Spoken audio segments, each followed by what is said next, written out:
Salamat daw sa mabilis na pag-deliver ng battery. Ako naman kasi guys, excited akong mag-rides kasi naka-single na tong Honda Click namin. So ayan no, ang sarap talaga mag-rides. Tapos kikita pa ako. Ito nga pala yung Amarant Flow 2SM ang size. Dito siya nakakabit sa Mitsubishi Lancer. Ang battery luma nila puro Motolite XL. Ayan guys oh. Ngayon tinanong ako ni sir kung ano daw ba yung mas mainam, Motolite o yung Amarant.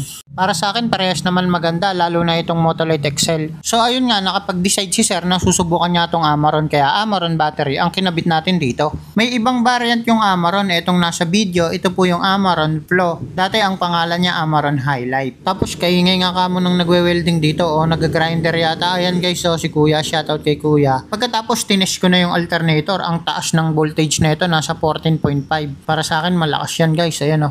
So pinasindihan ko pa nga kanina yung ilaw tsaka aircon, ganyan pa rin 14.5. Pero goods pa naman yan kasi pasok pa rin, nasa 13.5 hanggang 14.5 kasi ang minimum. Di ayun nga, umuwi na ako, binenta sa akin yung dalawang battery, so sold na ako dito mga guys. Less 500 ang kuha ko dyan, bebenta natin ng 550, hehe.